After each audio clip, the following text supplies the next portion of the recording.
सदरक्षणाय खलनिग्रहणाय या ब्रीदवाक्यासह तुमच्या आमच्या रक्षणासाठी तुमची आमची काळजी घेण्यासाठी डोळ्यात तेल घालून पोलीस दलातली मंडळी सज्ज असतात, अहोरात्र मेहनत करत असतात, आपल्या जीवाची बाजी प्रसंगी लावत असतात। आणि अशाच पोलीस दलाबद्दल त्यांच्या अनुभवांबद्दल आता आपण जाणून घेणार आहोत आजच्या विघ्नहर्ता या कार्यक्रमामध्ये। आपण सुरुवात करूया। आपल्यासोबत बंदोबस्तासाठी असणारे पोलिसांमधले प्रतिनिधी आहेत, त्यासोबतच इकडे ट्रॅफिक मॅनेज करणारे देखील दोन प्रतिनिधी आहेत, त्यांच्याशी देखील आपण नंतर बोलणार आहोत। यांच्याशी आधी बोलूया। तुमच्या दोघांचंही खूप खूप स्वागत। आणि आज बंदोबस्ताला तुम्ही आहात इकडे, तर नेमकं हे तुमचं बंदोबस्ताचं जे काम आहे ती कुठली जबाबदारी आहे तुमच्याकडे आता?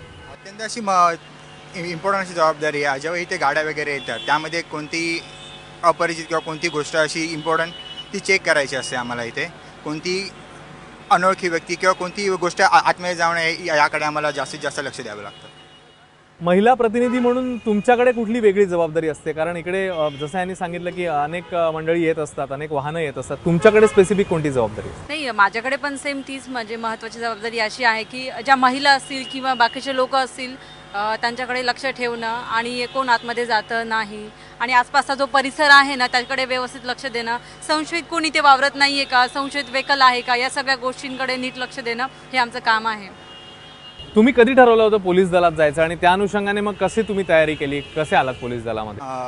ॲक्च्युली जेव्हा 12th पास झालो तेव्हापासून मी ठरवलं की मला पोलीस बनायचं आहे म्हणून, कारण की माझा फॅमिली बॅकग्राऊंडच पोलीसचा आहे। माझे वडील, माझे भाऊ, माझी पूर्ण फॅमिली पोलीसमध्ये, तर मी त्यांच्याच पावलावर पाऊल द्यायचं ठरवलं। म्हटलं पोलीसमध्ये आपण जाऊन देशाची सेवा करूया। एक महिला म्हणून जेव्हा पोलीसमध्ये यायचं ठरवलं, घरच्यांची काय प्रतिक्रिया होती, कसे घरचे रिॲक्ट झाले? नाही सर, घरच्यांनी चांगली प्रतिक्रिया दिलेली आणि त्यांना प्राऊड फील होतं। इवन म्हणजे सगळ्यांनाच प्राऊड फील होतं की बाबा एक रिस्पॉन्सिबल जॉब आहे आणि दुसऱ्यांसोबत आम्ही स्वतःला पण शिकायला मिळतं, बाकीच्या लोकांची पण मदत होते। या सगळ्या गोष्टी हे केलेल्या सांगितलेल्या। पोलीस म्हणून काम करताना जसं तुम्ही आता सांगितलं बंदोबस्त किंवा अन्य जबाबदाऱ्या देखील तुमच्यावर असतील, कधी स्पॉटवर जायला लागत असेल, वेगळ्या कुठल्या गोष्टी घडत असताना, तर तुम्हाला जनसामान्यांचे काय नेमके अनुभव येतात ते तुम्ही काय सांगाल? जनसामान्यांचा अनुभव म्हणजे लोकांनी फक्त आम्हाला कॉर्पोरेट करावं एवढीच अपेक्षा आहे। आम्ही त्यांच्यासाठीच आहोत, त्यांची सेवा करतो आम्ही। त्यांनी आम्हाला कॉर्पोरेट करावं, कारण की आम्हाला आमच्या फॅमिलीसोबत गणपती किंवा कोणताही सण एखादा आम्हाला साजरा करायला भेटत नाही, तर आम्ही पब्लिकमध्ये आमची फॅमिली बघतो आणि आम्ही त्यांच्यासोबत तो सण त्यांना कॉर्पोरेट करून फक्त त्यांना हे करतो, हेल्प करतो की काही अनुचित प्रकार वगैरे घडू नये। जसं यांनी सांगितलं की पोलीस मंडळी जी आहेत ती या सगळा परिवार, जनतेलाच आपला परिवार समजतात। तर खास करून तुम्हाला विचारायला आवडेल, जेव्हा सणासुदीचे दिवस असतात किंवा अन्य काही एक मोठा कार्यक्रम असतो कुठले, तेव्हा तुम्ही मंडळी ऑफिसला असता, तुमचं ऑफिस आहे तर तुम्ही तिकडे कामावर असता, तर तेव्हा काय नेमक्या घरच्यांच्या प्रतिक्रिया असतात आणि तुम्हाला माणूस म्हणून तेव्हा काय वाटत असतं?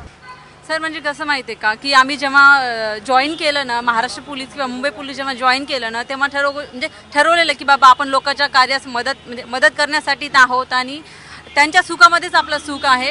आणि ते सण साजर करतात तेव्हा आम्हाला असं वाटतं की आम्ही पण साजर करत आहोत आणि त्यांच्या सुखातच आमचं सुख आहे। महिला म्हणून वावरताना असं चॅलेंज असतं की घरच्या सगळ्या गोष्टी, घरची एक घरचं कुटुंब असतं, घरची जबाबदारी असते, सगळ्या गोष्टी हँडल कराव्या लागतात आणि प्लस जॉब पण असतो की दोन्ही गोष्टी करून मग हे सगळं थोडं चॅलेंजिंग आहे। पण आमच्या सगळ्या ज्या महिला पोलीस आहेत ना त्या चांगल्या स्वरूपाने काम करतात आणि कार्य पार पाडतात। यांच्याशी तर आपण बोललो, पण इकडे ट्रॅफिकला देखील काही मंडळी आहेत जी ट्रॅफिक मॅनेज करतात, आपण त्यांच्याशी बोलूया। इकडे महिला प्रतिनिधी आहेत ट्रॅफिकच्या, त्यांच्याकडे आपण जाऊन त्यांच्याशी बोलूया। मला सांगा, इकडे ट्रॅफिक पेट्रोलिंगला तुम्ही आहात, ट्रॅफिक मॅनेज करताय तुम्ही, काय नेमकी तुमच्या समोरची आत्ताची कामाची शैली आहे, काय तुमच्यावरची जबाबदारी आहे? असे ट्रॅफिक जाम झालं की ट्रॅफिक काढणं वगैरे, इथे गाड्या लावलेल्या असतात तर गाड्या काढणं, डबल पार्किंगमध्ये नाही होऊन देणं। आणि वाहन चालकांकडनं काय नेमके तुम्हाला समस्या फेस कराव्या लागतात हे ट्रॅफिक मॅनेज करताना, त्यांना तुम्ही काय सांगाल? वाहन चालकांनी फक्त म्हणजे काय नेमकं कुठल्या गोष्टी फॉलो होत नाहीत असं वाटतं तुम्हाला? लाईन क्रॉस करणं किंवा जंप न करणं, सिग्नल जंप न करणं, हॉर्न जास्त जोरात न वाजवणं, मोबाईलवर जास्त बोलत असतात कधी पण असे जाताना, बस एवढं नाही करायला पाहिजे। बरं, या क्षेत्रामध्ये तुम्ही यायचं कधी ठरवलेलं साधारण आणि कसं मग सगळ्या याच्यासाठी तयारी केली? ह्या ट्रॅफिकमध्ये येण्यासाठी का 5 वर्षापूर्वी ठरवलेलं आणि ॲप्लिकेशन दिलेलं की मला इथे येण्याची इच्छा आहे म्हणून, आणि इंटरव्ह्यू वगैरे झाले त्याच्यानंतर मग ट्रॅफिकमध्ये आलो। म्हणजे त्यावेळीच ठरवलेलं शाळा कॉलेजमध्ये असताना ठरवलेलं पोलीसमध्ये जायचं. हां, तेव्हाच ठरवलेलं पोलीसमध्ये जायचं. माझे वडील पण पोलीस आहे ना, मग मी पण पोलीसच व्हायचं ठरवलेलं. आणखी काही ट्रॅफिकचे इकडे प्रतिनिधी आहेत, आपण त्यांच्याकडे जाऊया.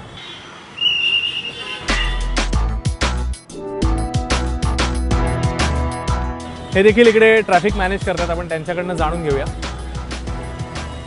मला सांगा, तुम्ही किती वर्ष ट्रॅफिकमध्ये? आता 2 वर्ष झाली मला ट्रॅफिक. आणि प्रामुख्याने तुमच्याकडे कोणती जबाबदारी असते? ट्रॅफिक रेग्युलेट करणं नॉर्मली. आणि हे करत असताना कोणत्या समस्या तुम्हाला जाणवतात? समस्या असं म्हणतात, दिवसेंदिवस मुंबईचं ट्रॅफिक फार वाढत चाललेलं आहे. त्याच्यामुळे ट्रॅफिक जेवढं रेग्युलेट करता येईल तेवढा आमचा प्रयत्न असतो. आणि ही किती तासाची शिफ्ट असते आणि सतत उभं राहून तुमचं काम आहे, तर कसं स्टॅमिना कसा ठेवता त्याच्यासाठी? म्हणजे तशी 8 तासाची शिफ्ट आहे.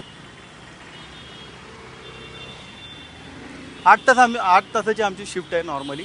8 तासात आम्ही जसं ट्रॅफिक असेल त्याप्रमाणे आम्ही स्वतःला मॅनेज करतो. आणि तुमच्याकडे ही इन्स्ट्रुमेंट आम्ही बघतोय, वॉकी टॉकी बघतोय, त्याचं नेमकं काम कसं असतं तुमचं? हे वॉकी टॉकी हा फार आमचा महत्त्वाचा भाग आहे. तर प्लीज थोडं हे वॉकी टॉकीवरून आम्हाला कुठेही समजा ट्रॅफिक जाम झालं, एखादा अपघात झाला किंवा काही झालं तर कंट्रोल आम्हाला ह्या वॉकी टॉकीवर कळवतं. त्याप्रमाणे आम्ही त्या सदर ठिकाणी जाऊन सदरचं ट्रॅफिक रेग्युलेट करतो किंवा काही प्रॉब्लेम असेल तर दूर करतो. किंवा आम्हाला जर कंट्रोल करून जर काही आदेश द्यायचा असेल किंवा जर काही इन्फॉर्मेशन द्यायची असेल तर कंट्रोल आम्हाला ह्या वॉकी टॉकीवर ते इन्फॉर्मेशन कळवते. त्या अनुषंगाने त्यांचं काम जे आहे ते आणखी सोपं होईल. आपल्यासाठी सेवा द्यायला ही मंडळी तत्पर आहेत. त्यांना आपण शुभेच्छा देऊया या उत्सवाच्या निमित्ताने आणि या विशेष कार्यक्रमामध्ये इकडेच थांबूया. कॅमेरा पर्सन श्रीकांत आणि राम दुबेसह अश्विन बापट, ABP माझा, मुंबई.